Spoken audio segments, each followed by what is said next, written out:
So the Olympics just wrapped up in Paris. And I love the Olympics every time it comes around for the camaraderie, the world coming together, and the intense competition.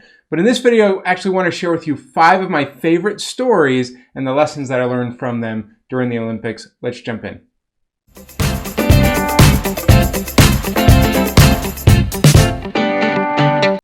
So I think that just seeing people who are performing at the highest level, there's a lot of great things that we can learn from their experiences. And when you think about the amount of time and attention and training that goes into one single moment for just a few seconds or a few minutes or even a couple hours that they're performing in their events, whatever that is, it's amazing to think of the time and dedication they put into it. But here are 5 of my favorite stories that I take from the Olympics from watching along the way. So number 1 is Kenneth Rooks.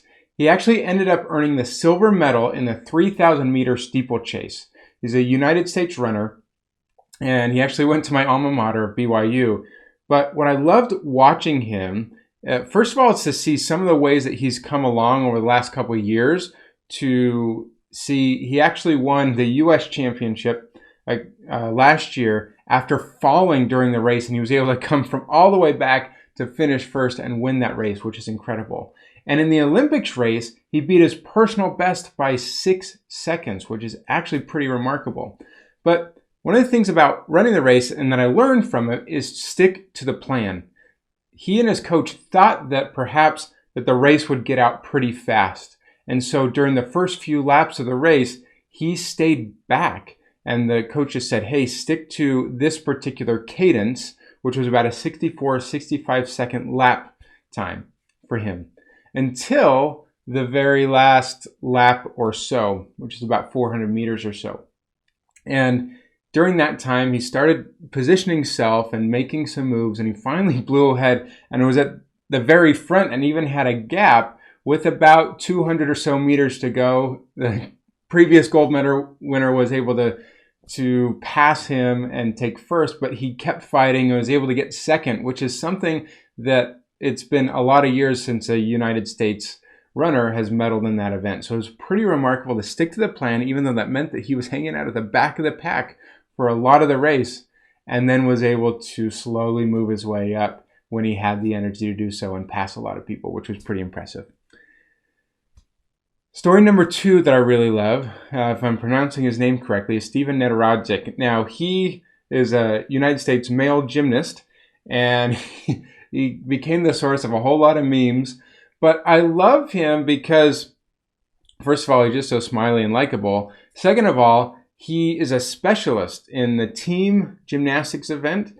The only event, even though there are 6 different events and 5 team members, the only event he did was the pommel horse. But he specialized it, and he nailed his routine and did a great job. And he was just a complete team player. It was interesting to see and watch as the team event was going on. He was also very meditative. He wasn't expressing a whole lot of emotion, and he was the very last person to perform and compete over the entire team event. And he was meditative. He had his eyes closed. He was visualizing his routine that he was going to do, and then he nailed it. And that actually helped the United States secure a bronze medal, which was a big deal for male gymnastics. So love to see him perform. And then he also got the bronze in the individual event final as well.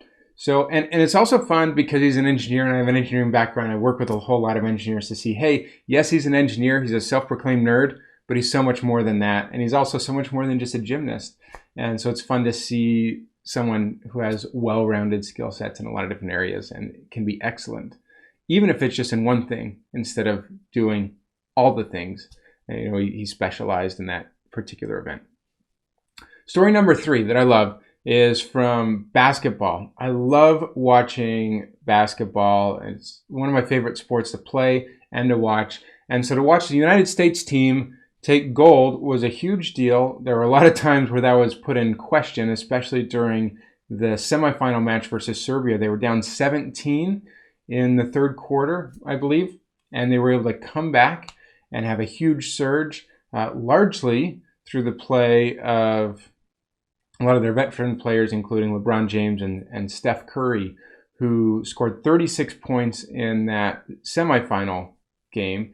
And then he really put the game away in the gold medal match versus France, who was a hometown team with a whole lot of crowd support there. But he put it away in the last less than 3 minutes. He scored 4 3-pointers in a row. Some were just like insane. But the amount of time and attention and practice he puts into shooting shots like that on a daily basis, and then the team recognizing that, hey, Steph's got the hot hand, let's feed the ball to him. They didn't want it because they recognized that he was feeling it. He was in the zone and knew what he needed to do to help the team win, and then he pulled it off. It was really impressive to watch, and how the team came together and supported each other. And also, just the cool thing about it, there were 12 players that came. All of them are all-stars, superstars for their own respective teams.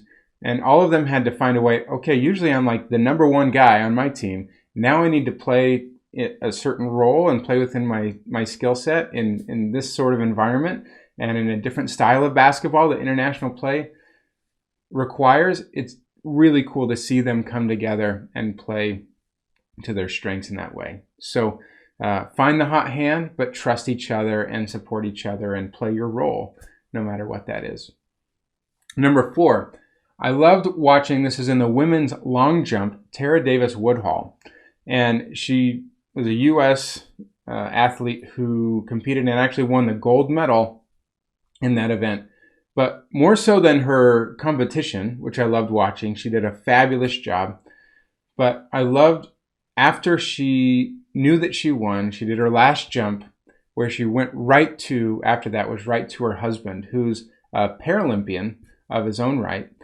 And to see them celebrate and have that moment of support and love for each other right after one of the biggest moments, something that she's certainly worked for, and he supported her for many years to get to that point, to see, hey, having that circle and that support from a spouse or partner was just huge, and it's fun to watch. And that's not something that we think about too much. We think about the athletes and all that they do, but there are so many people around them who help them get to that point.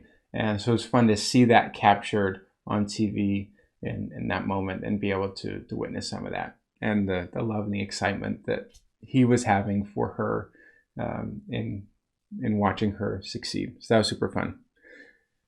And finally, number 5, the story that I loved watching is in women's gymnastics. The U.S. team took the all-around gold, which was exciting, but I also really loved seeing that in the individual event for the floor exercise, Simone Biles, who's kind of considered the greatest gymnast of all time, she didn't win. She stepped outside bounds a couple of times. That took her score down. And so Rebecca Andrade of Brazil won gold in the floor exercise individual event. And during the medal ceremony, Simone Biles and her teammate Jordan Childs, who got the bronze, was awarded bronze at the time, they decided to bow to Rebecca. First of all, it's really cool in a sport like gymnastics to have 3 black women on the podium, which in my understanding is the first time that's ever been done. And second of all, to see the love and support and the camaraderie between these highly competitive athletes who just have love and respect for each other, that's a fabulous show of sportsmanship that just doesn't happen that often. And so I love seeing, hey, even when you don't win this event that you wanted to win, even if you're second or third place or further back, but to support and to have a moment like that of support and sportsmanship is really pretty cool. And I love seeing that. So I'm curious, what did you learn from the Olympics? Do you enjoy them? Is it not your thing? For me, I just love watching that competition and seeing some of the stories of sportsmanship. And I think there's a lot of applications we can take for us personally, how we can become our best selves, and also to see how we can interact with others as we're competing and working with them in our world. So thanks so much for watching. My name is Jeff Perry, leadership and career development expert, author of The Intentional Engineer. And I hope that you find inspiration in whatever you love watching or witnessing or enjoying in your own life. The Olympics was just one for me. So thanks so much, and I'll see you on the next video.